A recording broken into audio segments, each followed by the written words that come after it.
Rumah kontrakan dibobol maling.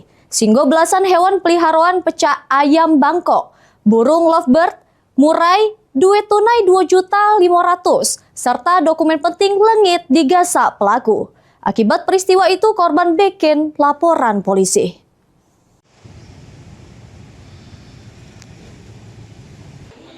Dak terima rumah kontrakannya dibobol maling. Singgo belasan hewan peliharaan pecah ayam Bangkok, burung lovebird, murai, duit tunai 2.500.000 serta dokumen penting lengit digasak pelaku.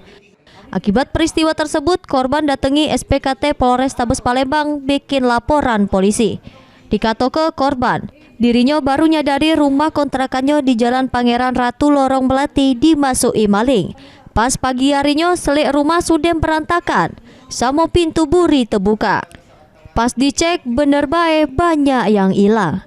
Yang diperkirakan total kerugian sekitar 7 juta rupiah.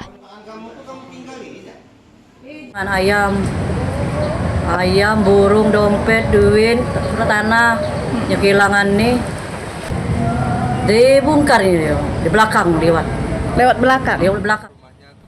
Sementara itu, Pamapta SPKT Polrestabes Palembang Ibda Hendra Yuswoyo membenarkan sudah menerima laporan selanjutnya ditindaklanjuti Satreskrim Polrestabes Palembang. Heru Wahyudi, PAL TV.